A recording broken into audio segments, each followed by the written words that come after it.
The name is Bond, James Bond.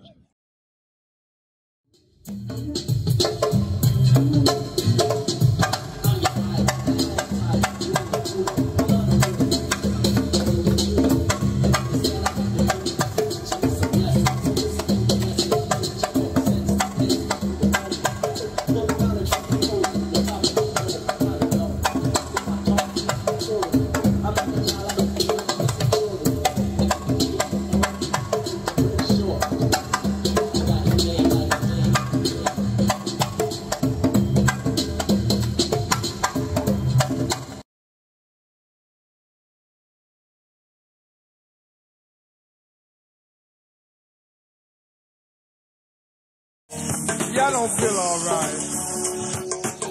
Huh? Y'all, you feel all right, people? All right, what about you, Valentine, and the rest of the gang?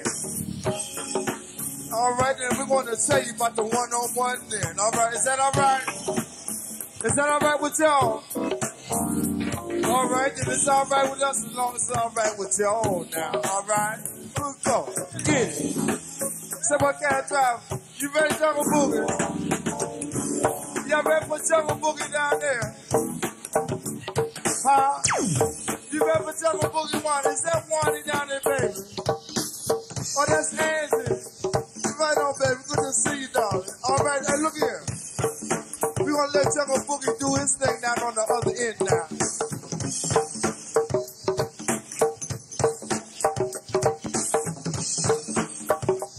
And then we're going to put y'all on display now. Hey, look here. I want you to shine the spotlight, big brother, because I can't see.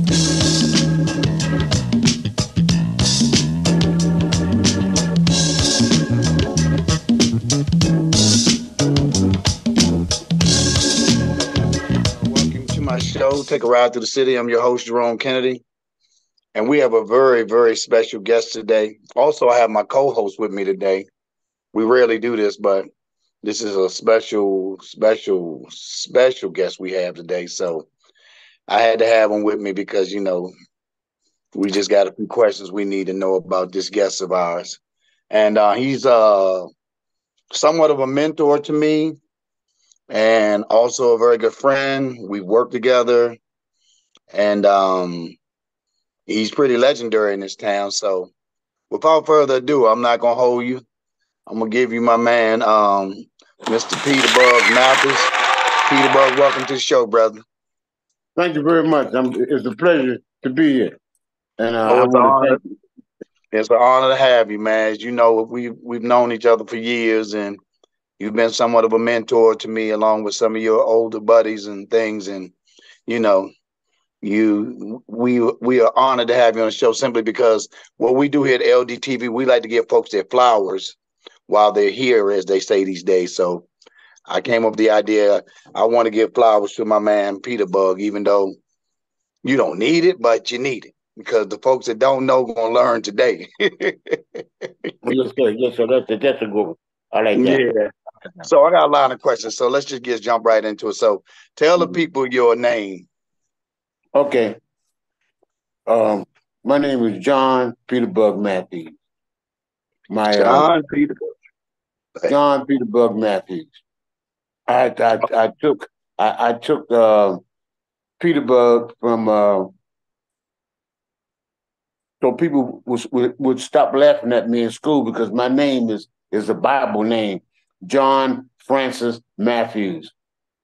So, back in them times, your name was Francis. All the boys gave you, kept on housing you and stuff. They call you all kinds of little names to make you want to fight. So Right. at that time, I was I wouldn't say a problem child. I was mischievous, and Right. and what happened is that they put me in a mischievous class at Ronald Junior High School. Before they came up with speech therapists and social workers and all that. Well, they had them, but they just wasn't assigned to the school I was attending. So I had a stuttering problem, a speech problem. So Okay. in layman terms, I used to stammer and I stuttered. And you know how that was. The cruelest people in the world could be, your own peer group. Oh, they called me all kinds of names. Porky Pig. Everybody knew what I wanted to say before I said it. And I said, well, how can they talk for me? They already know. Well, he trying to say this. He trying to say that. Boy, that used to piss me off so much. So what happens is that, being pissed off, the next thing you had to do was fight. So Right. what happened is instead of having an IEP at that time, they probably had them, but they didn't recognize putting the IEP on us. So what they did, they put us in a folder. So my folder was real thick from Randall Junior High School because I'm fighting all the time because everybody's laughing, and I didn't have that self discipline to ignore them, because it Right. wasn't to ignore at that time because everybody laughing at me. Right. Right. So really, I could have wrote that song. The whole town laughing at you. I could have wrote that song for the Pentagram myself. Right.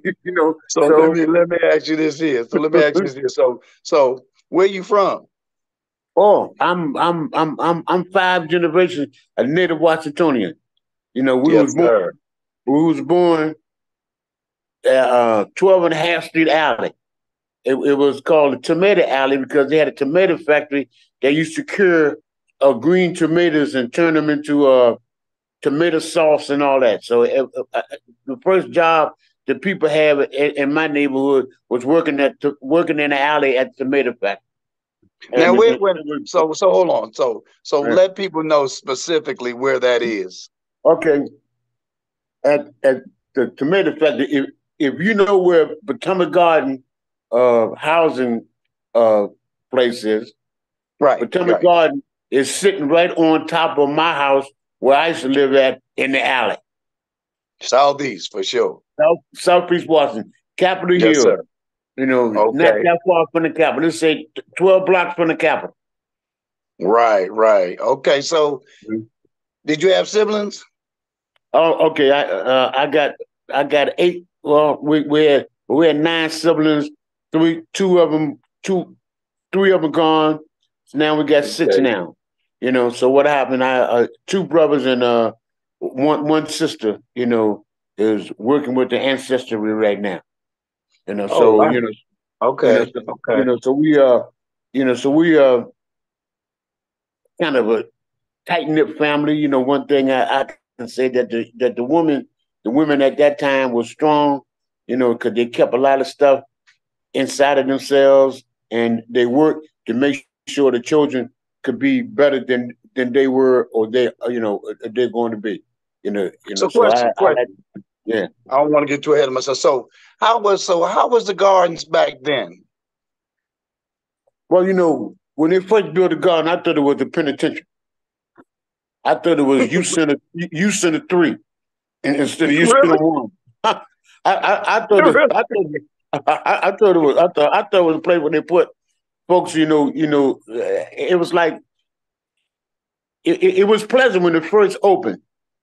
Well, give me a Planting time frame. flowers. Give me a time frame of when y'all were there in the gardens, literally. Well, you figure it opened like 67, about 68, 67, something like that.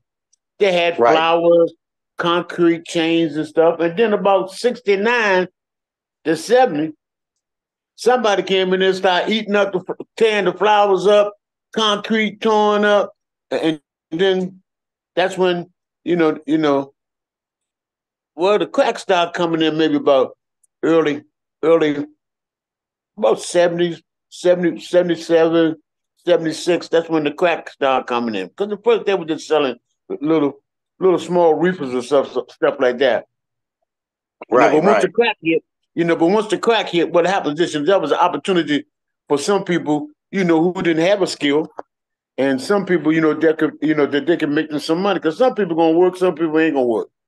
Mr. Matthews, was it crack or heroin in 77? Well, you know what? Let's say it wasn't defined as crack, because what happened, what people was doing was smoking coke. So it's freebase then, freebasing. Yeah, freebase.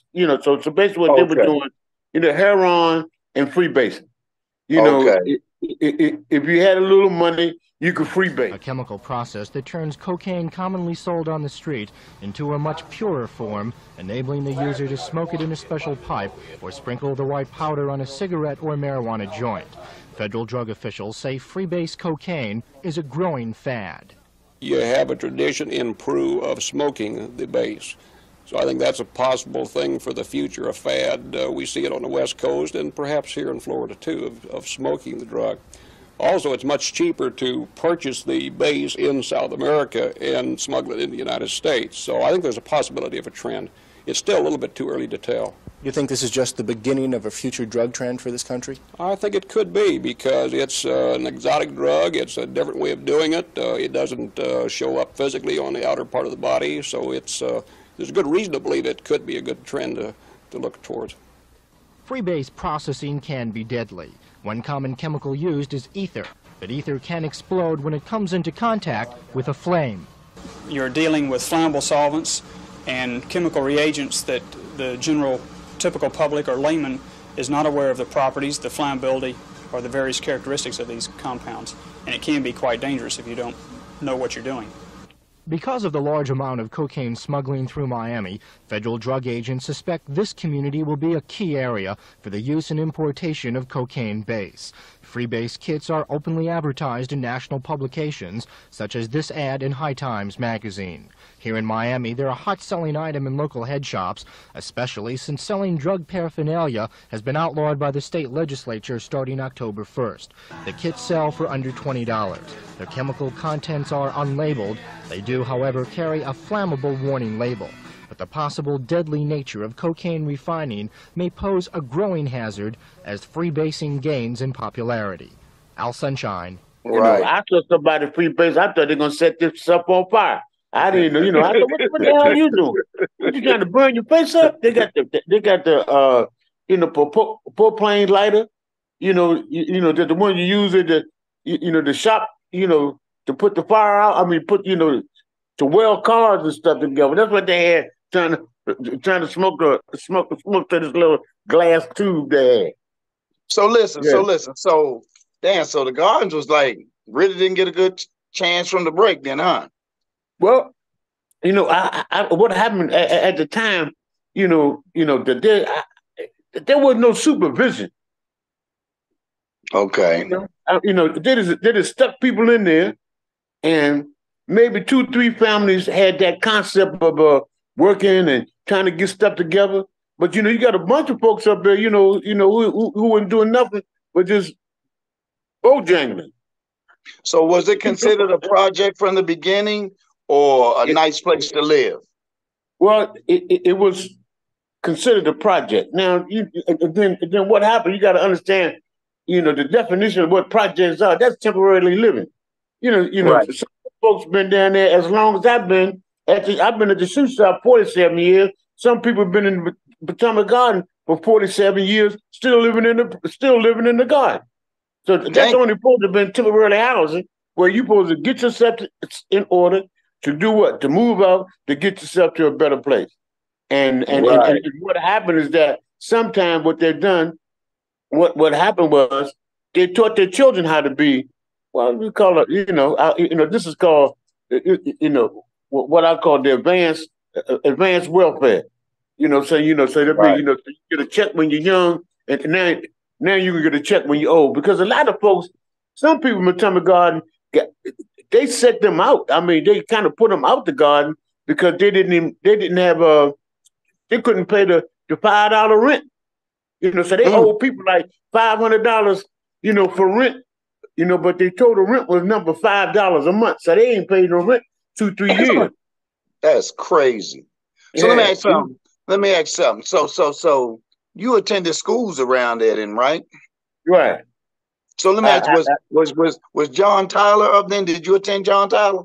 I attended John Tyler when John Tyler. I went to John Tyler when they made it when the rule Brown versus the Board of Education, because John Tyler was not a integrated school, because you couldn't go to John Tyler at first. Only folks went to John Tyler was the white folks in the neighborhood. You know, so what happened? We had to go to Van Ness down on M Street. Wow. So there was a dividing line from the garden, exactly right, to Capitol Hill, somewhat. Yeah. You know, really? It wasn't. Well, you know, the Capitol Hill only went to 2nd Street Southeast. Right. It didn't come down, you know, by Matoma Garden, 14th Street, and all that stuff. You know, right. And there was a thing, you know, that railroad track, that imaginary line, that everything on the side of this track is for black folks, and everything on the side of this track is for white folks. Where was the line drawn at? Where was the line drawn at, Petersburg? Where was the line drawn? Pennsylvania Avenue was the line. Pennsylvania Avenue. So what part y'all couldn't cross to go where the white folks were? Okay, like you go across to like Hines Junior High School. Right. Okay, there was a 5 and dime on that corner, like a Woodworth store there on that corner. Okay, now they had 2 movie houses. Okay, you know where the CVS is on Pennsylvania Avenue? Wasn't that the Woolworth? Huh? Wasn't that the Woolworth? No. Or the 5 and dime? No. You know, the CVS, you know where the CVS is on Pennsylvania Avenue? Yeah, that's 7th Street. Okay. 7th Street. On that side of Pennsylvania Avenue, you had a movie called The Capitol Hill. Right. That movie was for black folks. Okay. For poor folks. Okay. If you went across the street to the Penn Theater, that movie was for white people. So they had 2 Jones right across the street from each other. Right. And you got to remember now, at that time, they had these Italian white gangs called the Sambatino brothers and all them folks, man. You know, really? Well, you know, a couple of guys that work in the market now and own some of them, you know, that a meat place in the market and the fish place. Yeah. Don't you know that deli? You know where they get the food and the crab cakes and stuff in the market? Right. Okay. Those were the same guys who chased our ass across Pennsylvania Avenue and chased us from Bondi Circle up the street. For real? Guys, you know what? You know what? They had those little Dob hats on, or Dob 20 hats, because they always dressed like they was grown and stuff. You know, they had them Sunday hats on and shit. You know, we had to fight them white folks. You know. What? Yeah, you know. So, Mr. Matthews. This is something I would have never knew. Mr. Matthews, then we want to get that the year you talking about, that was 1960 what? Well, we talking about 65, 63, 64. Okay. Yep. Yes, sir. Because you know why? The interview is so special for me too, because of your generation. Because see, what you telling me, some of the guys, I got a series called the Central High School series and Fairmont Heights High School series I'm doing out in PG. And they telling me some of the same things you telling me about, because we talking about before integration. And yes, that's what and I'm saying, Rome, I'm listening to what he's saying, man, and it's tripping me out because he's showing us that black people over in the Southeast was under the same, because they said the white gangs out there in Sea Pleasant, Fairmont Heights, before it became black, was just like he said. Just like that. Wow, that's crazy. Yeah, you know, and what happened, you know, that really, we had one black policeman.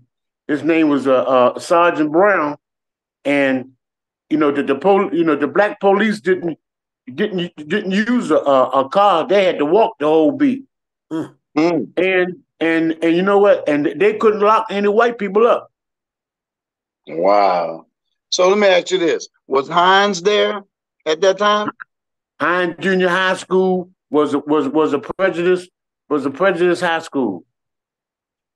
Did you attend Hines? The old Hines. Now, where was that located?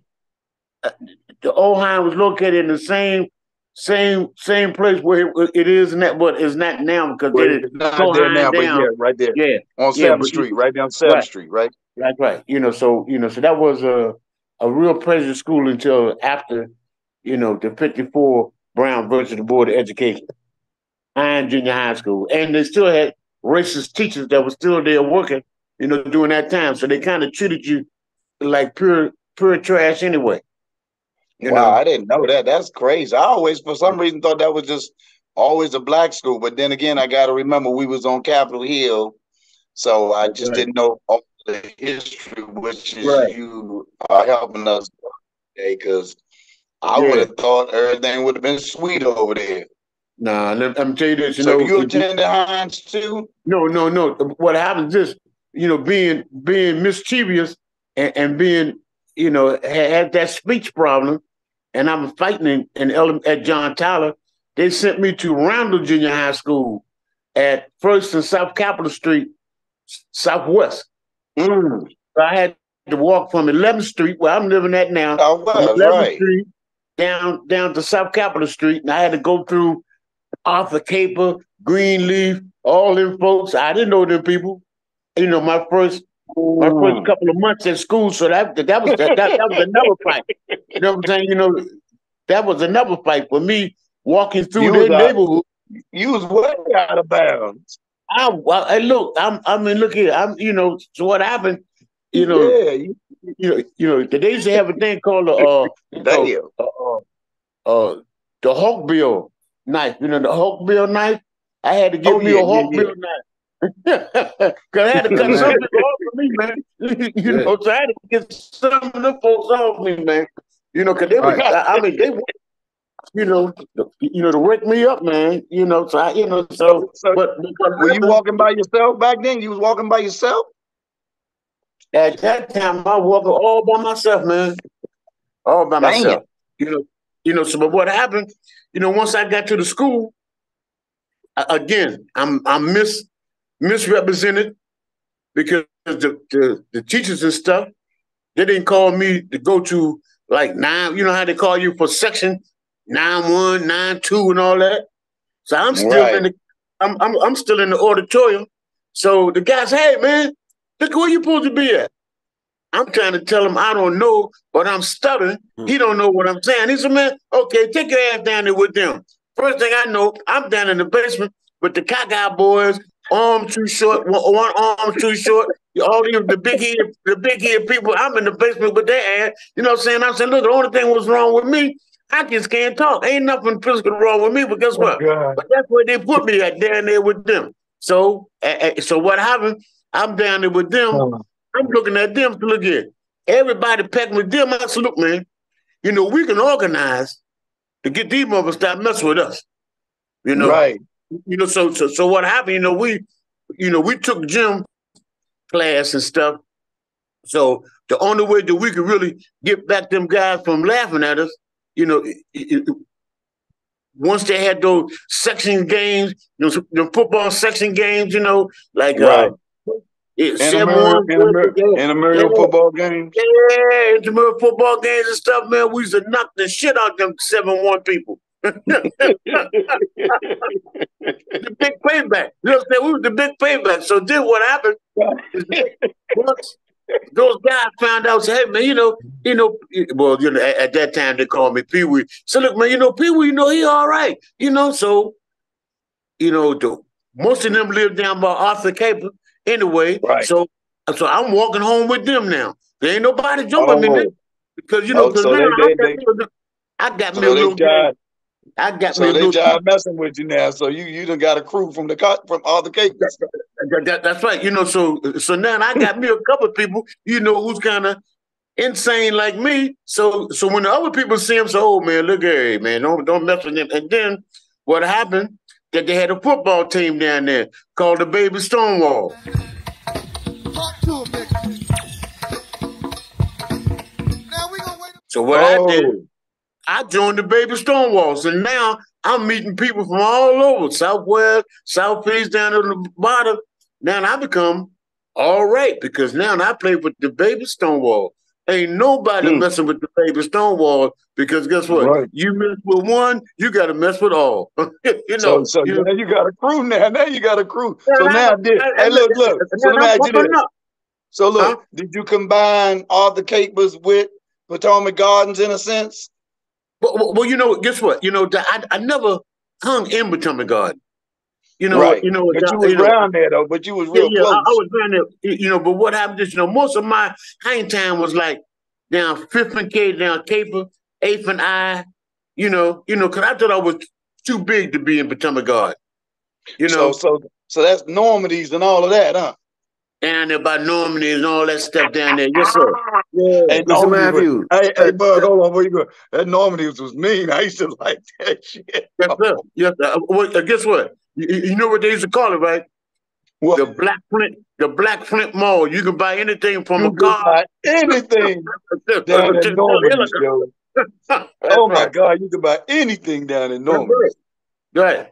Yeah. So let me ask you this. So, you went down Randall, I guess graduated. So where'd you end up going to high school? Well, I'm telling you what happened. So I got this folder that's following me, right? So I don't have an IEP. So in my folder is watch out because he fights. Because I got a reputation of fight. I got an attitude. So I went to Eastern. They told me I can't get in Eastern. Damn. I know, that's what I say. Damn. Where I'm going to go? Where I'm going to go? You know what? Right. One of my brothers was going to Phelps. Okay. And my brother told my mother, said, look, bring him over to Phelps because, Phelps will let him in. So my mother, we had to walk to 24th and Benny Road. Damn.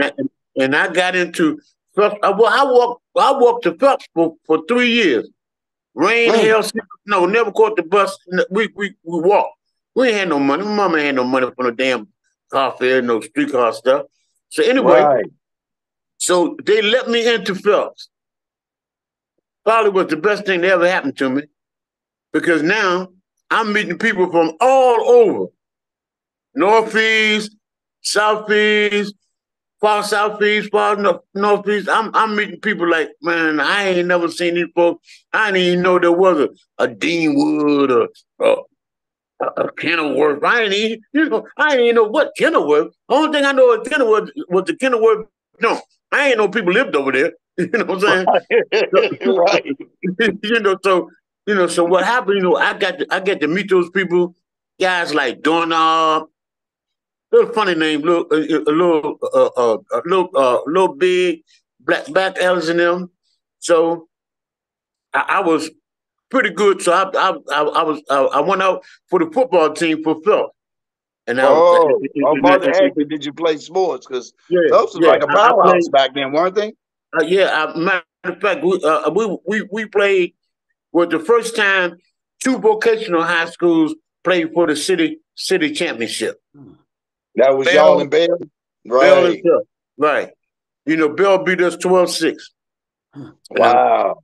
And then at that time there were two historical coaches. Bell had Leo Miles, who was the first black, not the first black, but one of the first NFL referees. Oh, and then my coach was Vader Stone, who went to Syracuse, who was Jim Brown's roommate. And if you look at that story about Jim Brown, the first thing the coach said to Jim Brown, so look here, I don't want you to be no Vader Stone. And that's Vader Stone from Washington, D.C., who was my football coach at First Location High School. Yeah. Get out. Yeah, Okay. yes, sir. Okay. Yes, sir. So basically, EC have always created historical black people, black men, and black Hold women. on for a sec. So, Bug, before you go in first, so what position Huh? did you play on the football team? I was running back. You was like that?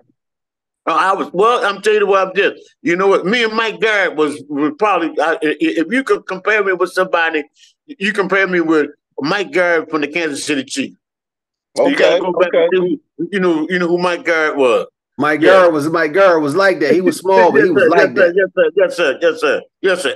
And besides that, what happens is, you know, that the lineman was like 6'2", 6'3". I mean, these guys are big, man. I ain't never seen these guys before in my life. You know, everybody around me was short, but when I went to Phelps, I don't know where they get these giants from. These people were giants. So that means if I'm running the ball and you got somebody 6'3", 200 some odd pounds, 300 some odd pounds, they blocking. I'm running low. They can't see who got the ball. I'm gone. Like you said, a scat back. I'm scat back. My 10th grade year, and I'm always getting on people that went to Eastern. My 10th grade year, we walked to Eastern from Phelps and beat Eastern 65-0 on their field. They went crazy. Everybody started crying. I was scared to walk home because I got to walk through the Eastern people shit. You're right. I said, boy, they're gonna kick my little ass coming through the. But what happened?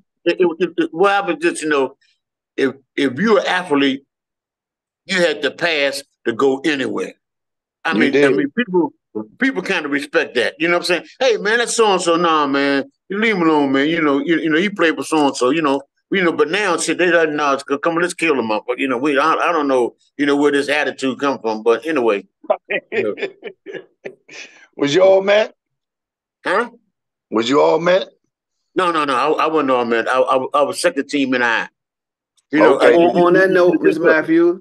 On that note, tell us some of the stars too in your era. People that was prominent. Oh, man, look here.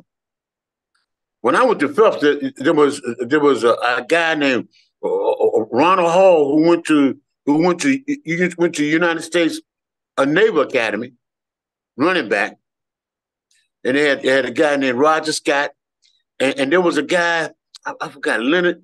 He lived in Bird Farms. He got drafted, baseball player, got drafted by one of the farm teams and stuff. But what happened? He was jacking up his car, changing the tire, and the damn jack slipped and fell on him. God rest his soul. Yeah. But Curtis Thompson, they went to a McKinley Tech. This big boy just died. I forgot his name. He went to McKinley Tech, but he would play with the Denver Broncos and won the championship. Right. And he was a punter also. Oh, okay. Yeah. But you talking about what's his name? Just Lonnie. Lonnie, yeah. Lonnie Purr. Yes, sir. Yeah, Lonnie played with you? Lonnie played with you? No. I played against him, but you know what? But Lonnie Purr was a man. So he was a man at 15. Lonnie was like that. And look, he was a full-grown man in high school. That wasn't no little boy. No, that was a man. Somebody lied on his birth certificate. They say Lonnie could go. Lonnie was like that. That was my man. God rest his soul. Yes, sir. I thought for sure they they misused him in the Department of Recreation. They put him in charge of tennis. He should have been in charge of the football.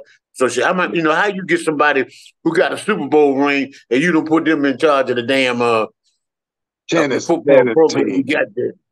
Yeah, how about that? Yeah, Lonnie was my man. Because he was down, I see him every day when I go work out down at Anacostia Rec before he passed away. Right. Yeah, that was my guy. I miss Lonnie. He was a good dude. Yeah. So let me ask you this. So you graduated from Phelps now. Uh-huh. So you went to college, right? Yeah, well, you know what happened was everybody that graduated from first my year, most of them was going to Morgan State, North Carolina A&T. You know, I mean, they were going some places. You know, Yeah. so what happened? I said, man, look, I ain't going nowhere because I'm still studying, and I still got that speech problem. You know, I ain't the Right. sharpest, I ain't the sharpest person in this drawer. But guess Right. what though? But in my trade, I'm kicking ass. Good vibrations.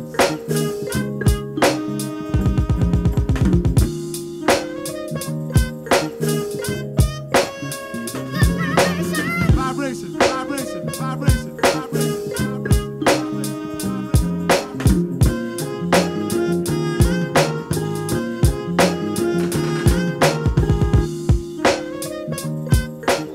So what happened was I had an Italian teacher named Guy Panafino.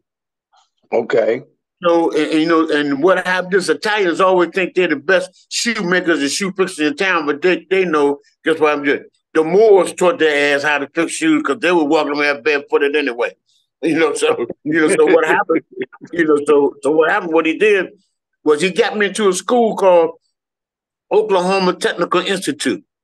That's right Okay. after the rise of 1968. Now, right after they killed Martin Luther King, I got on the dog, the Greyhound.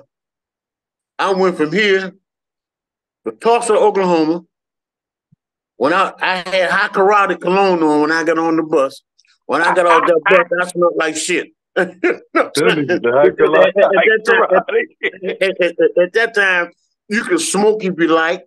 They had, you know, and then we went down there. They had chickens and shit all on the bus. It was like I was in a third world goddamn country.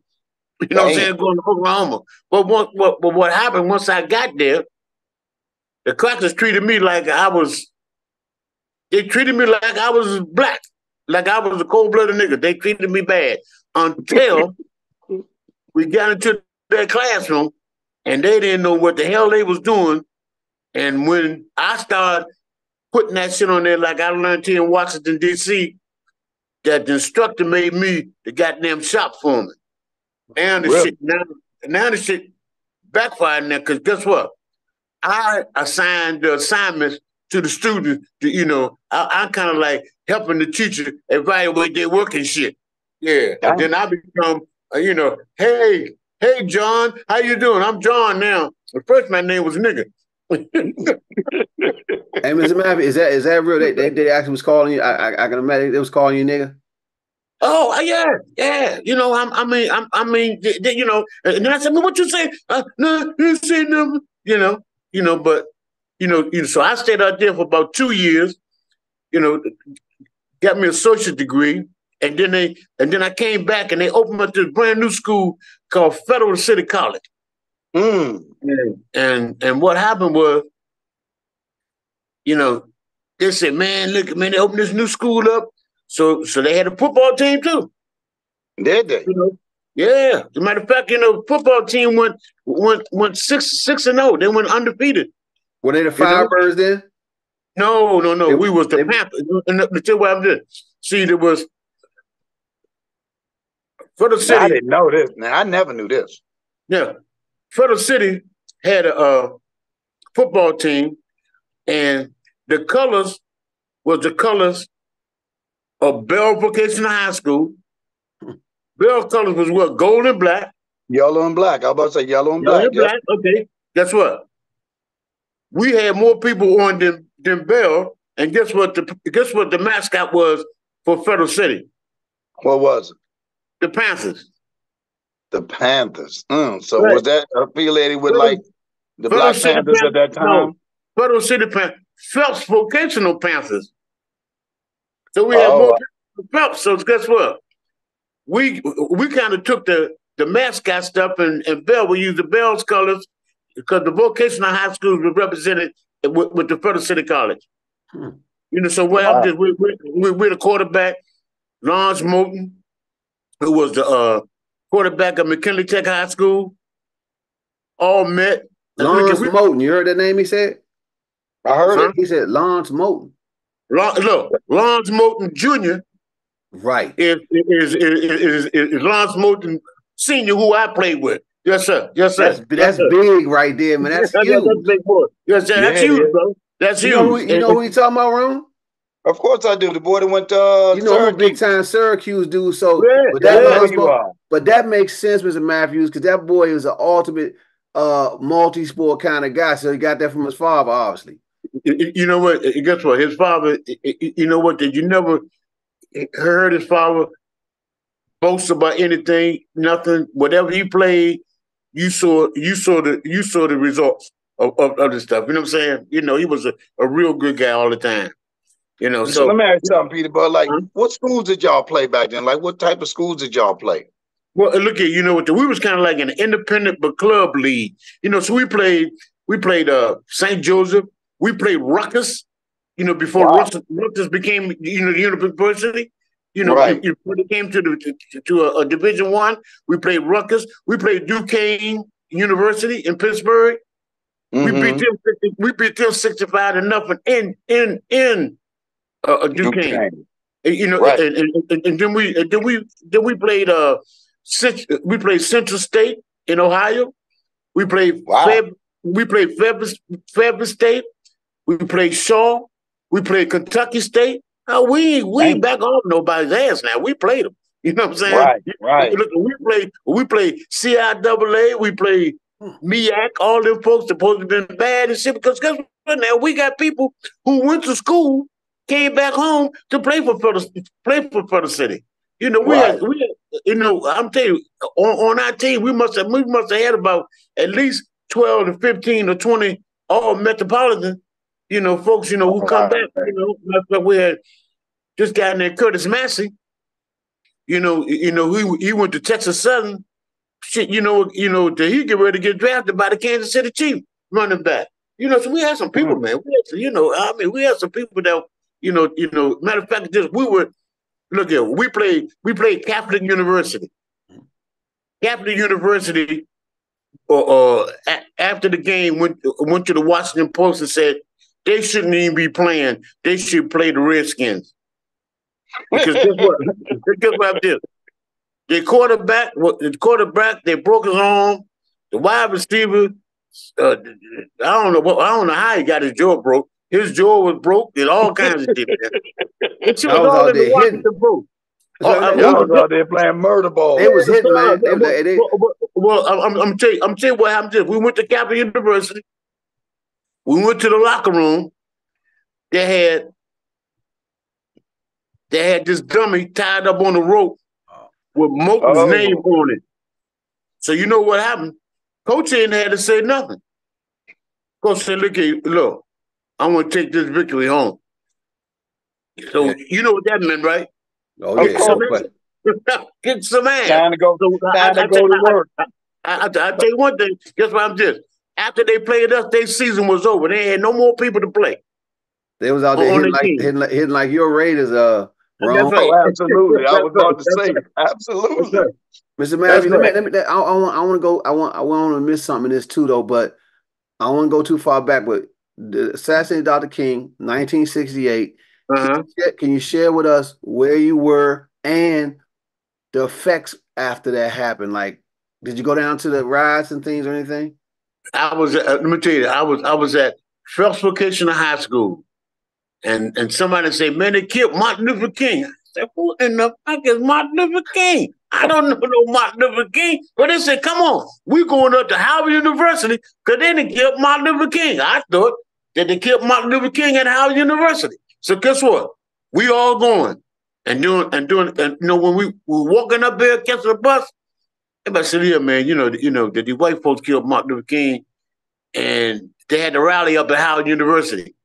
And we walked from Howard University down 7th Street. You know what happened? Breaking into shit. But most of the time, you know what? After I really, really looked at it, I'm trying to figure out where the hell did all this kerosene come from? Because we didn't have no kerosene. Nobody in there had kerosene. These white folks were setting the shit on fire already before we got to their store. So they put it on us. Yeah. but they burnt their own buildings down to get their goddamn, that little stuff. Look, that little stuff that that we took out the stores wasn't shit. A bottle of wine, a case of beer, some flag bubble shoes, some pink pants, some orange shirts and shit.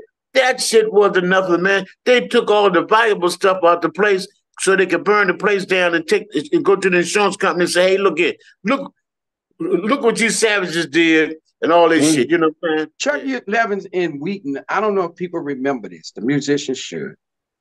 In the back of that store, on his wall, with velvet backing, he would have burned instruments on his wall in the back. Like, thank y'all for putting me where I'm at. Yeah. So Matthews, you know what? I'm gonna tell you, I've heard that from friends of mine in that generation that lived off the whole 8th Street corridor. Right. They said that a lot of those people did that, got to move their stores other places, right? So that's something that people don't talk about that happened. I'm glad you're doing that because everybody think we tore everything up. They took advantage of the opportunity. That's right. That's right. And plus, what happened is that everybody tell me, man, look at you bet all the stores in your neighborhood, but look, the only stores we had in our neighborhood, very few of them were black. The Chinese, Italians, all the folks had all the stores, and the Asians, in the Arab, had all the stores in our neighborhood. We had no store for nothing. We could, and plus they're the first ones come in, always try to teach y'all a nickel. That's why you got to count your change all the time and shit. Because guess what? If they take a nickel from you, from 5 people, shit, that's 25 cents. You gotta always count. I don't care what it is. I'll count my change. Don't put my shit on the counter. Give me my shit. Let me count it. Because they'll take a penny and they keep on and they keep on and keep on. Next thing you know, because I always say this. Every time I see an Asian, they come in and open up a store. They come in with a 3-wheel car, and when they leave out, they're driving the goddamn, what you call that car with the V on it? A Lexus, goddamn 695 Lexus. The biggest goddamn Lexus in the world, and the ass live in Fairfax, Virginia. That is true. That is true. Now, question. Before we get too far ahead of ourselves. So what did you study in Federal City? Okay, Federal City College, I studied, I was sociology. I wanted to be a counselor. Okay? But what happened was my high school teacher told me, look, man, because, we always kept communication, me and Panafino. He said, look, man, I'm getting ready to retire. And what you need to do is take you some education courses so you can get my job. I said, I ain't want to teach no goddamn school. I ain't, they school teachers ain't making no money. I ain't making up but $6,000 a year. And then you got to deal with all these crazy motherfuckers like me? No. But I went, you know what? Then he told me, look here, but how about this? How about you teach them and you bring your shoes to the shop, to the school, and you fix them while you're teaching them, and the government pays for your supplies, and you use their machine. I said, oh, wait a minute now. Let me think about this shit here. You know what I'm saying? So I said, okay. So I know what he was doing the whole time. He was hustling too. He was double hustling. So he teaches you how to hustle now. Now, that's what I did. I went and got that education degree, and guess what? And Mr. Panafino wrote me a hell of a letter of recommendation, and I got the job as the shoe repair teacher. And my first assignment was this is at Phelps? No, my first assignment was at Chamberlain. Because what happened? They closed. Remember, they closed Phelps for remodeling or something. So they moved the shoe repair program to Chamberlain. Okay. So that I took over. I took over from there. Okay. From Chamberlain, and then after Chamberlain, we went back to Phelps. Then from Phelps, we went to Spingarn.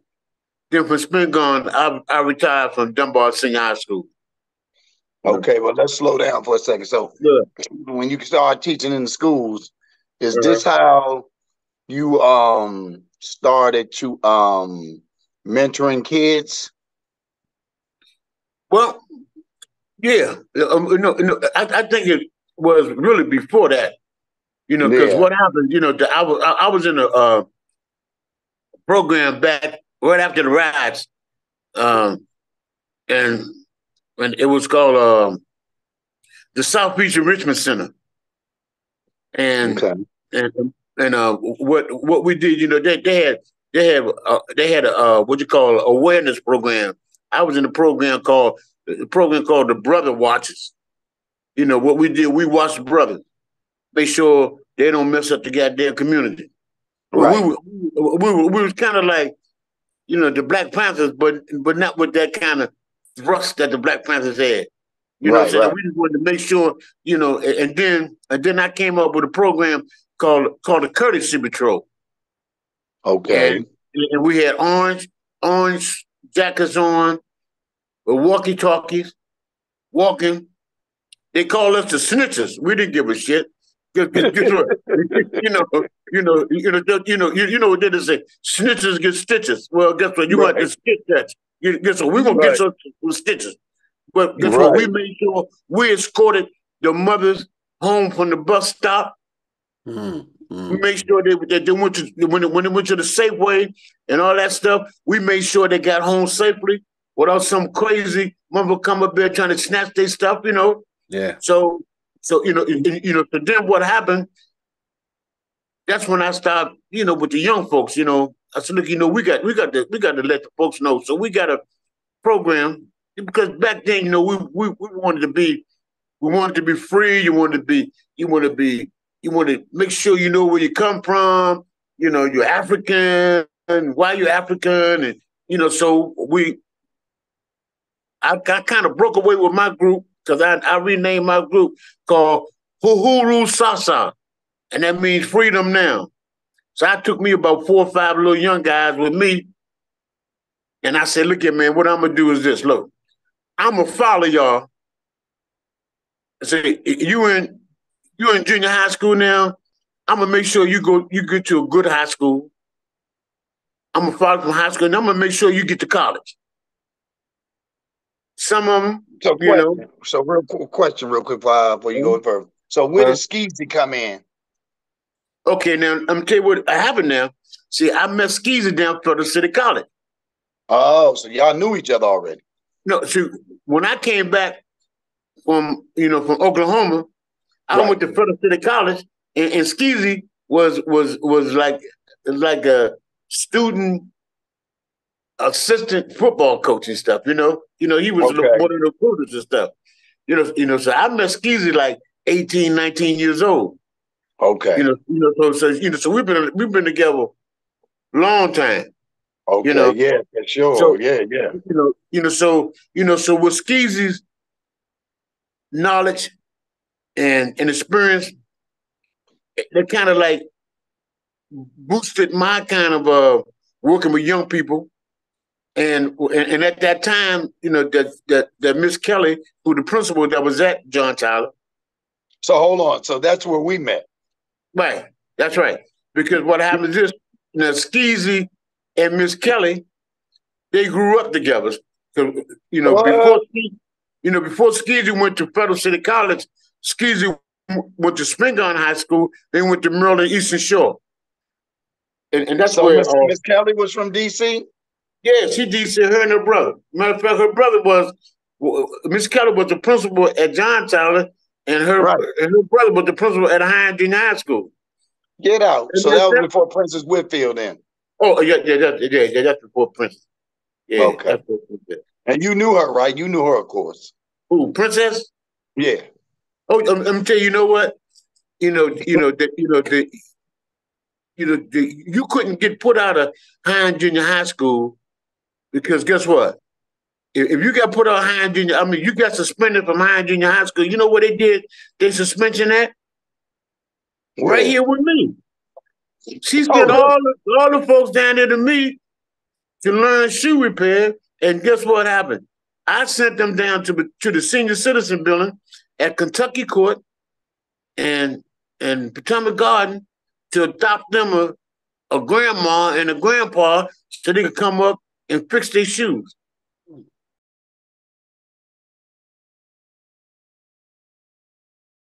So they had to go there and get a pair of shoes from some old lady and some old man. You're going to come up here and I'm going to show you how to repair these shoes, shine them, and get them back to them, and that could be your suspension time. Rome, take us, Rome, to the whole development of that particular day. I think Ms. Matthew, your day is 46 years now. You've been doing that, right?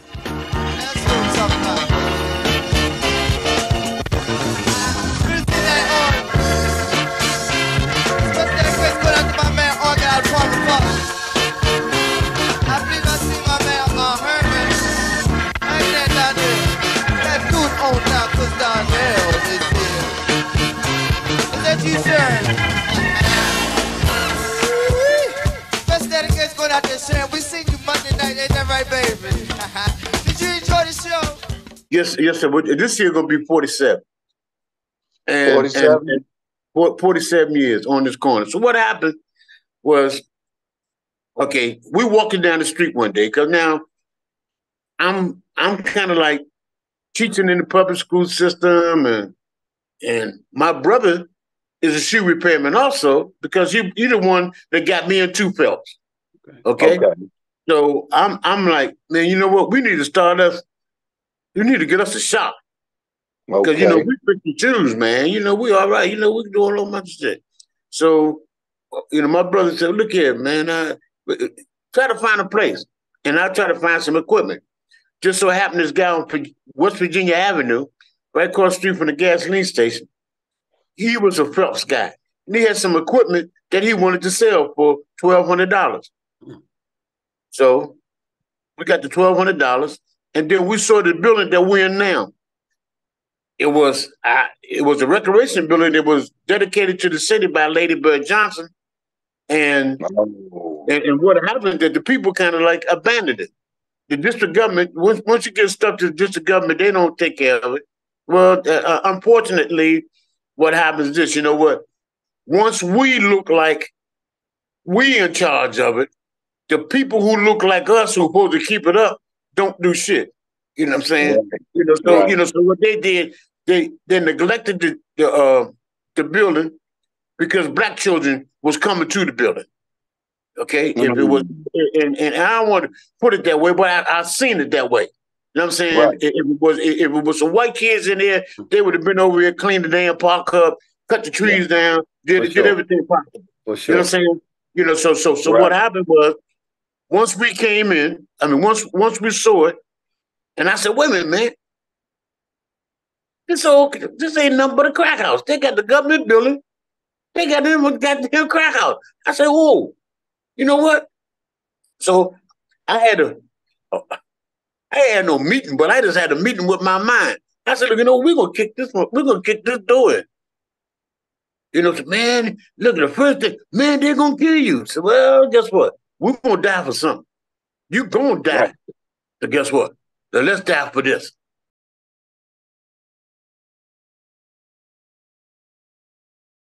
And plus, what I said, look here, we're gonna kick this door in. We're gonna change the locks, and we're gonna see how many people gonna kill us. We kick the door in, change the locks. First thing, man, nigga, we won't kill you. We're gonna kill you. And then, brother, I tell you one thing is this. I hope your mother can jump off the third floor when we pour that kerosene through that goddamn door. And you know what happened? Guess what happened then? I said, guess what? No, you know what happened? Because I got me two people, from Vietnam who are killers. Now, this ain't no shit you gonna kill. Now, they didn't put these motherfuckers, they didn't train these motherfuckers how to kill. United States government trained these people how to kill. Now, you say you gonna kill me? Let me tell you some stories that they talked about when they came back to me, what they did. And I said, guess what? I had no problem. Let's do this. I know this. What? He did what?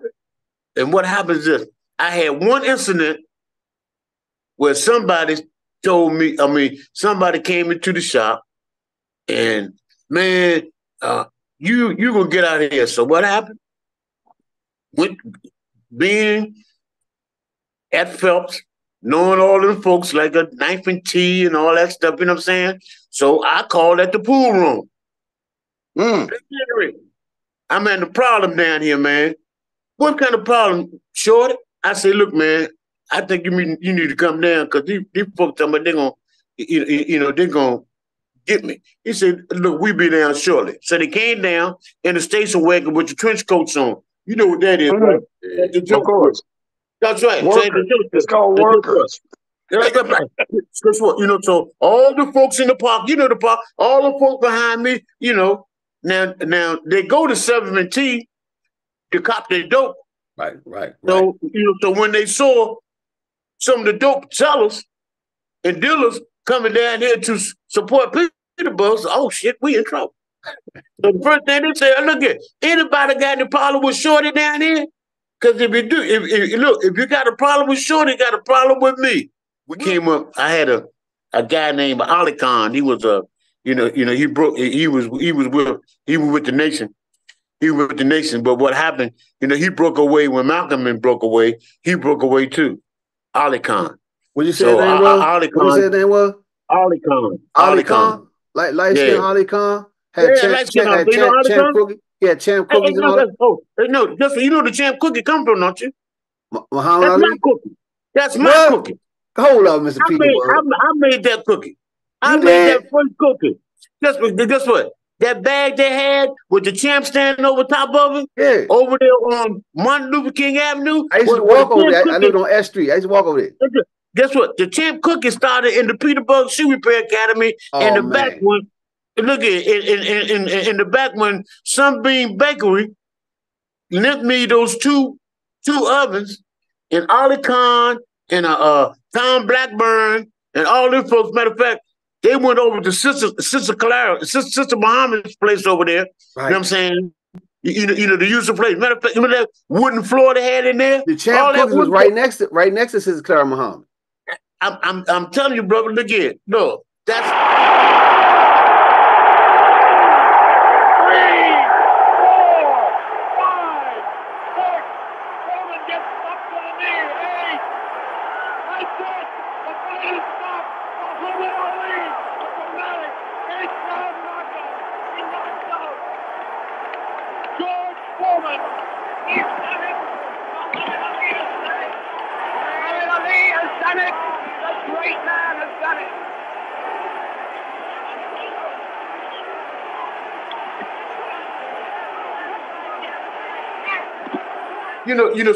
So what happened was this, we took the cookie first because we was using the cookie the same way they were using the Girl Scout stuff. But only one thing, the Girl Scouts, all their money go to administration. So guess what happened to this? You got with me. I know your brother and them selling dope and all that. You down there, you trying to get you some money. But guess what? They're gonna shoot you, they're gonna tie you up, with some tape, and they're gonna find you under some lead. Yeah. But you come with me, guess what? You can sell the cookie, and plus you're gonna do two things. You're gonna learn to be an entrepreneur. You're gonna learn how to buy penny stocks, and you're gonna save some money. When Ali Khan came back, took the cookie out there, and Ali said, "All right."